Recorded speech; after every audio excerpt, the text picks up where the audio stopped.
Let's do this. The Cult of Hockey podcast by the faithful and for the faithful. I'm David Staples of the Edmonton Journal, and I'm here today with Bruce McCurdy. Welcome, Bruce. Hey, David, how are you doing? Good, Bruce. How are you doing? I'm all right. So we're having kind of an unscheduled podcast. We usually reserve our podcast during the season for after games, but some pretty big news here with Don Cherry moving on, not willingly, getting fired from his job at Sportsnet after all these years. He talked about being fired forever, how he expected to be fired, and here we have it. So, Bruce, we're going to talk about Don Cherry, the hockey commentator, his strengths, his weaknesses, and where Sportsnet is going to be moving next. So, do you want me to start? Strengths. Sure. Strengths. Don It. Cherry strengths. All right. Listen, I'll start out with this. I haven't watched Coach's Corner regularly. It used to be appointment hockey, appointment viewing for me. Yes. Everything Don Cherry said at one point was really, really interesting. Kind of like Brian Burke is now, how I find Brian Burke to be now. Everything Brian Burke says now is really interesting. Don Cherry was that way for a long time, for like 20 years. Through the 1980s and 1990s, he took over from Howie Meeker as kind of the main voice of hockey, Canadian hockey. And everything he said was really compelling. It was a time when Canadian hockey itself was kind of challenged by the foreign game, and that's how it was seen. First kind of this overt challenge from the communists, from the Soviet Union, from the bad guys, and challenging our way of life, as Phil Esposito put it in 1972. And Don Cherry became kind of a compelling and passionate advocate for the Canadian game as he defined the Canadian game, which was a kind of a hockey built on grit and violent play and tough guys standing up for their teammates and loyalty and team play, fierceness, rock'em sock'em hockey, Canadian hockey. And he was the leader of our tribe in terms of defining and defending that style of hockey. And as a Canadian hockey chauvinist myself, I kind of liked that. So that, to me, was Don's strength, and he fulfilled that role for a long time. Again, I think, and we're going to get into his weaknesses and why I stopped finding him interesting, but that's what I liked about him. What about you? Well, yeah, he was always a driver of the conversation. I mean, right from the beginning, he said things that I vehemently disagreed with, and other things that I thought, yeah, that probably needed to be said. And he would draw attention sometimes to hits and plays that crossed the line, and sometimes he would defend the hitter, but sometimes he would speak up when a hit did endanger someone. He had some interesting views on player safety that in some ways were a throwback. For instance, going back to soft leather shoulder pads as opposed to weaponized shoulder caps, which are used now as a point of contact, as opposed to a point of protection.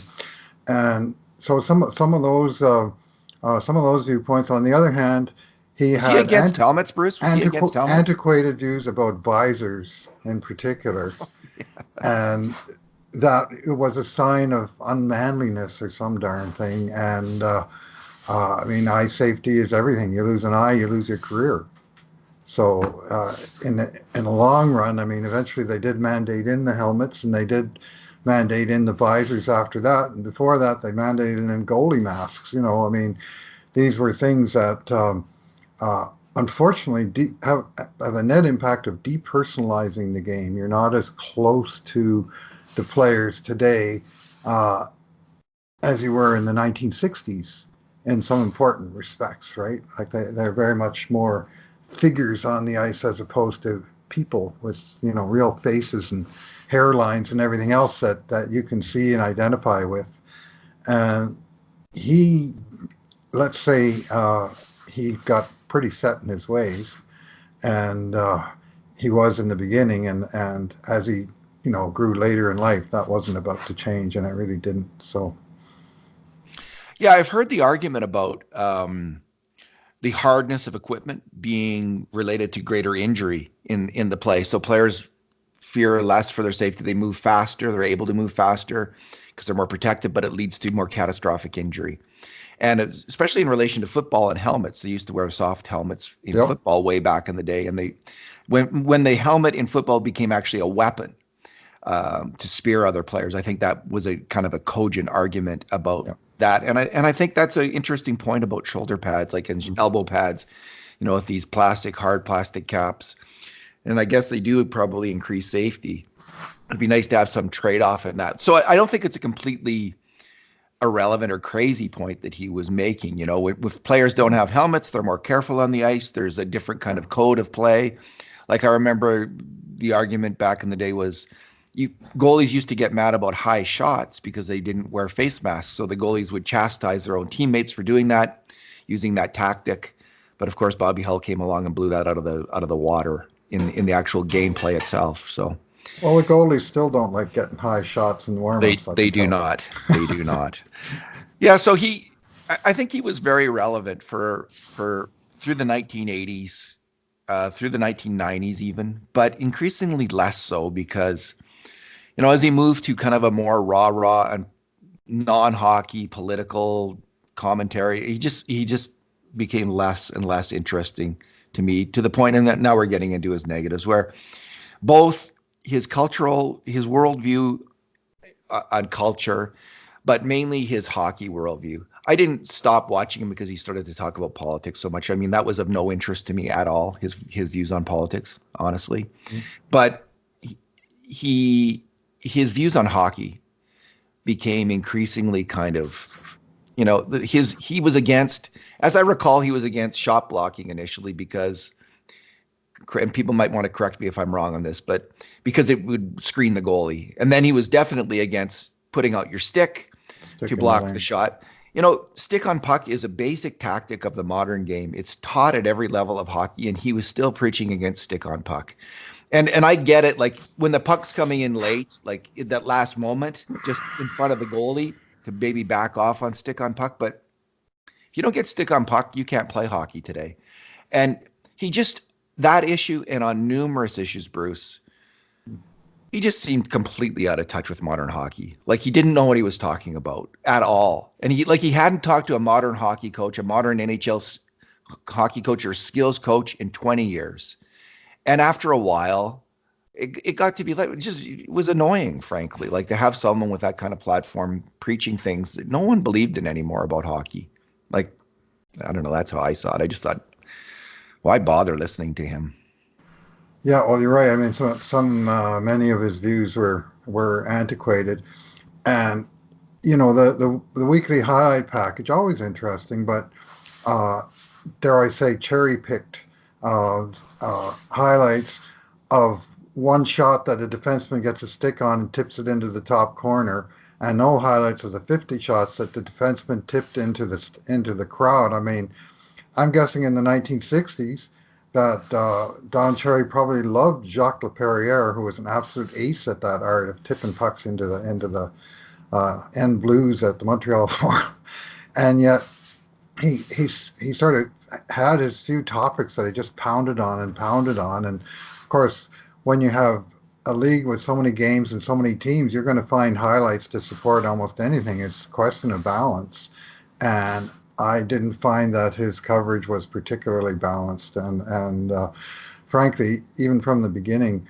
some of the commentary. I mean, chicken sweets. Come on, like that he was never resonated with me. I thought that was a labeling of an entire group of people. That's going in a dangerous direction, and I'm frankly amazed he lasted as long as he did with some of the controversial things he said over the years. Yeah, he would pick on Swedes, Russian, Czechs, Finns, like he was just Americans. Yeah, he was a total Canadian hockey chauvinist. He lost me, Bruce, with he lost me in the 80s even, because I always felt like he loved Bobby Orr, so it seemed like he liked one skill player. He venerated one skill player, but nobody else. Not like I always felt with the 1980s Oilers, he was very grudging in his praise of Gretzky and of the Oilers' skill game. He never focused on it. He never celebrated it. Like, honestly, he never celebrated that style of hockey. And it was, the Oilers were a very tough team at that time, obviously, with players like Messier and Semenko, and like they took care of that end of it. But what made that team was their skill, and was Oh, Wayne sure. Gretzky's skill and his unorthodox style of play, rewriting the rules of hockey, doing between 5 and 10 things that were completely original and nobody had done on a hockey rink before. That was Wayne Gretzky. And Cherry never celebrated that fact, that innovation. And so it Good struck me, he just, Ontario boy, learned on his backyard rink, taught by his dad. What's not to like? An assist is as good as a goal. I mean, yeah, we're so traditional about hockey in Canada, Bruce, like the way the game should be played. And I wrote a recent column about this, like with the Oilers' new tactic of passing the puck up the middle of the ice, and how to this day in minor hockey circles, kids will be berated, scolded, benched even if they pass the puck up the middle of the ice, if they take that chance. And now it's being done at the NHL level. But yet in minor hockey, you'll still have that. This is going to hold on forever, right? Like, never pass the puck up the middle of the ice. Like, hockey changes. it It does. changes, there's new techniques and new tactics, and this was the great innovation from the Russian hockey of Tarasov. Like, the Cherry never was on board with it, and the Europeans, just the the new ideas that came in from that hockey, which now are fully integrated into Canadian hockey, thankfully, and which the Oilers, which Glenn Sather completely embraced in the 1980s after watching the Winnipeg Jets and how they played hockey. Nielsen, Hedberg, and Hull, and Schuberg, and how Sather took on that. And even then, Don was behind the times in that regard. So yeah, I'm not going to miss him as a hockey commentator. So what do they do next? It's interesting, Bruce, because I think the world, like Coach's Corner, the whole hockey night in Canada thing, in a way, is from a past era. It was when there was 2 stations, 3 stations, one hockey broadcast once a week, and then you got twice a week, then 3 times. So Hockey Night in Canada had this singular place in Canadian culture, Saturday Night Hockey, which now is completely gone and has been gone for some time, but it's just completely gone now with the internet when there's so much. So there's never going to be another Coach's Corner. In fact, there isn't Coach's Corner now. What it was is what isn't what it used to be. The cultural currency that it had 20, 30 years ago is gone already. And so, like, when we talk about replacing Don Cherry on Coach's Corner, like, that's done. It's over. But they're going to need a top hockey analyst nonetheless. So I wrote a post today on who might be some good picks. To me, the hands down guy, the best hockey commentator right now is Ray Ferraro, but he works for TSN. I think he's got a long-term contract there. Ray's good because he's able to immediately watch the game, immediately dissect the game, and he's not afraid to chastise the play. Like, he will name names of the player, but he doesn't pick on the player. He just says, this player did this mistake. Doesn't make too much of it, but so many ex-players won't do that. They won't say the We'll name of the single player out who the made the guy. mistake because they still see themselves as on the team. It's very annoying, and Ferraro doesn't do it. So he'd be my top. If you're looking for, if Sportsnet is looking for someone to be their top hockey analyst between periods, Ray Ferraro is easily the hands down pick that I see. Well, yeah, Ferrero is. I mean, he's an analyst between whistles. Play a color guy, non-perial as far as I'm concerned, and he's as a between periods or as a panelist or as a radio interview, whatever format, he excels at it. He is so articulate. He has such a deep knowledge of the game. I think he has a sense of fair play. As you say, he will say the players who are involved in the play, and he'll talk about who did what right and who did what wrong, but in an even-handed manner. I mean, in some ways, I mean, in the analysis that we do at the Cult of Hockey, I kind of try and do that myself. What these guys, what are they doing right? What are they doing wrong? Nobody's perfect. Nobody's like completely terrible that plays in the NHL. They all have their purpose, and you do, criticize the play, not the player. At least, in as you're mounting the evidence, at a certain point, you may criticize the overall results of that player, but you have to pick your spots. And uh, I think Ferrero, for the reasons that you say, I don't think he's a possibility, and certainly not during the current season. I mean, this is a mid-season replacement. I mean, ironically enough, Don Cherry got fired on November 11th, and there's a lot of season to go. But they're going to have to find their replacement internally if indeed they choose to try and fill the format with some focal point analyst. And who would that be? Brian Burke. Yeah, I think he's the obvious choice. I I mean, think that's the because way they're going to go to. so okay, he's kind of an advocate of a modern advocate of heavy hockey, and in a kind of an up to date way that Cherry wasn't, hasn't been, I should say. Um, and Burke is in that school where Bruce. I find everything that Brian Burke has to say right now, I find to be kind of interesting and on topic and on the ball. And he's great on Oilers now. He's great whenever. Can you hear me there? Is that working? Yeah. Yeah. So Burke is great on Oilers now. He's great on TV. Everything he says is interesting. He'd be fine. Like now, that might be too similar, right? Like maybe they're thinking they got to get someone different in there, but he's the obvious choice, I think, to step in and be an interesting. I'd start watching it again if Brian Burke was if you gave 8 minutes to Brian Burke, I'd watch those 8 minutes. Yeah, yeah. I mean, he's got that gift that the early to mid Don Cherry had of of making a case that I mean, I as a viewer find or as a listener find that I often disagree with Brian Burke, and sometimes I vehemently disagree with some of his opinions. But they're usually interesting. They do draw some kind of reaction. I mean, the last thing you want is some guy that goes on there and rambles on about nothing for 7 or 8 minutes. I mean, make a case, support your case, but try and at least be somewhat fair-minded about them. And I'm with you. Like I listen to Burke's bits on Oilers Now every week, and I always find them fairly compelling listening. And I mean, he's a little bit too old school for my liking. I mean, I guess the other option would be, who do you find that's new school, that's still going to come on and say interesting things, that's got enough gravitas that they've developed over their careers that people are going to go, hey, I want to listen to that guy every Saturday night. Yeah, good luck with that, right? Like that's a very difficult thing to do. You need someone who both has a very firm grasp on all the new trends, like just gets it, like understands how hockey should be played, like like Dave Tippett, right? But Dave Tippett's employed by the Oilers, so is Ralph Kruger by the Sabres. Like some of these bright hockey coaches. So it's good luck with it. A couple dark horse candidates, Ken Hitchcock. I saw that. Ken Hitchcock, he hasn't been a broadcaster, but he's been interviewed every day for the last 30 years. He's a skilled orator. He's got the gift of gab like Ferraro. He's a talker. He could do this. I think he would be a very interesting pick and could get the job done. And I would watch Ken Hitchcock for sure. Kevin Bieksa. I don't know if you've caught Bieksa. He is funny and he is sharp. Oh, he is both those things. Okay. And I think he's going to need some grooming, but he tells it like it is.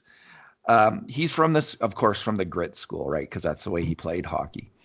But he would be very, very, very entertaining in a different way, in a completely different way than Burke or Cherry are entertaining, because he's someone of this century.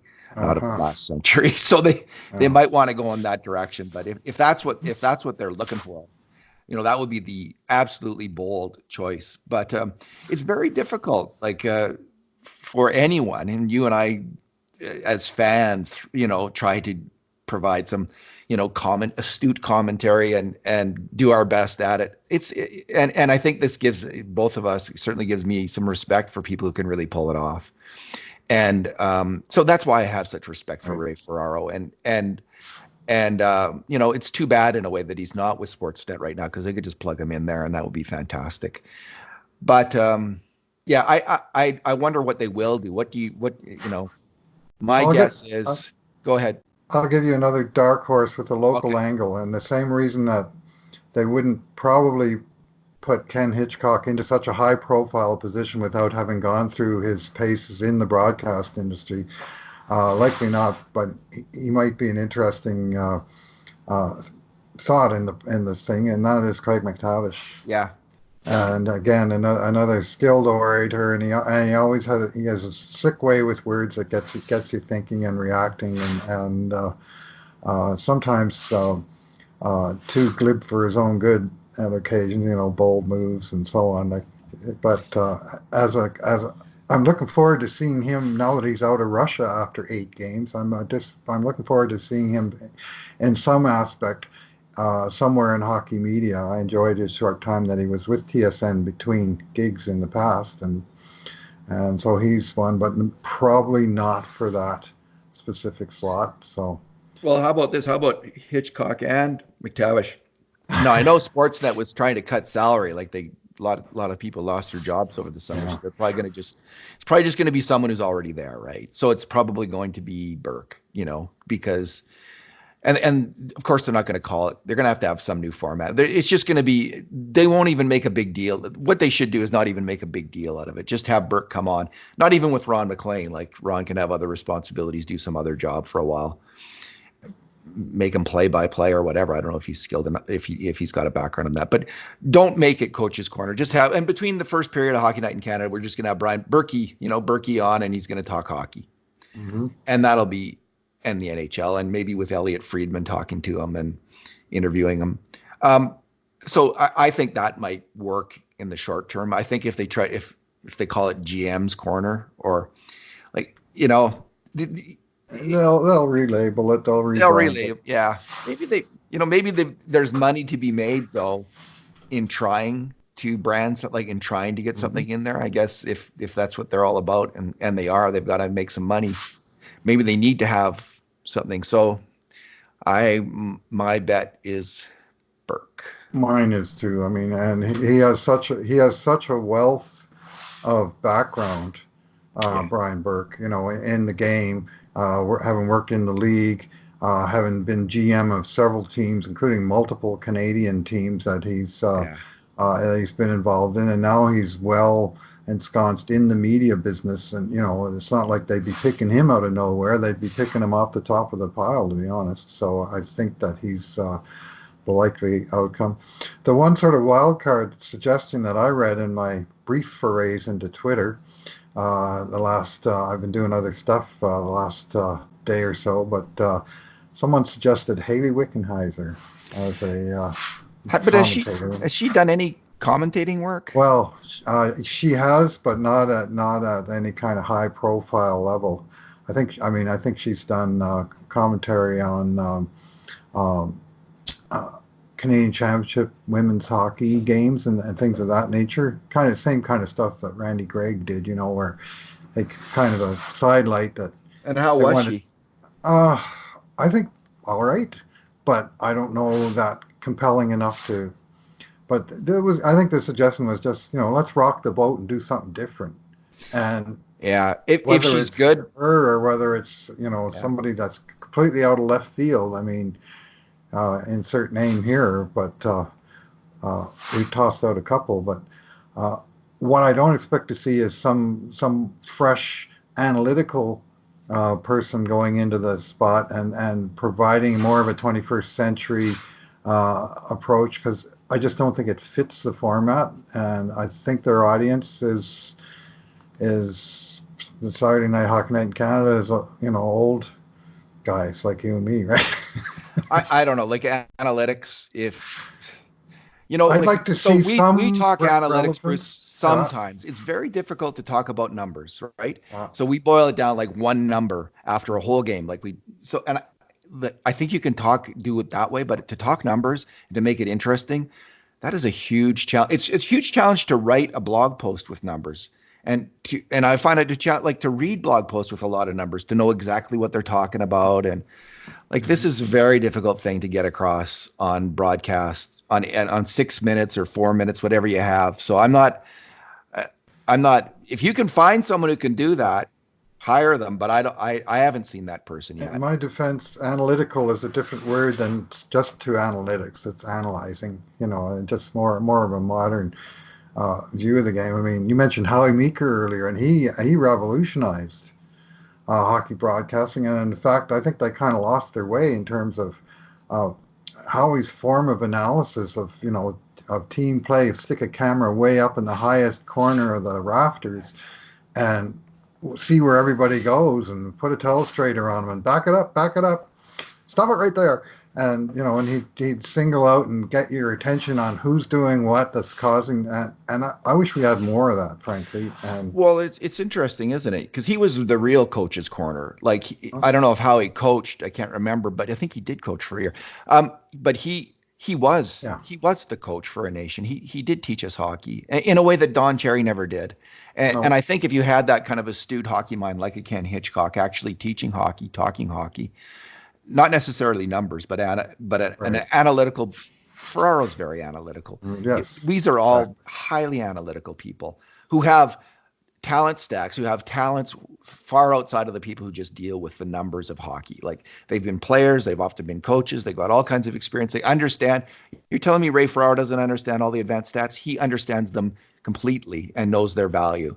So, like this kind of commentator, um, I would be really open to, and I think could do some good. But again, we're never going to have that same kind of cachet for this position because it's one voice among millions. We're all on Twitter now. We all get our say, and this is just one more person with the say. They've got a bigger platform, Yeah, but oh yeah. it's not like the old days. So It's not the bully pulpit it once was.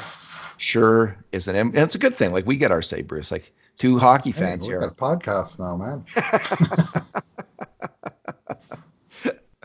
Yeah.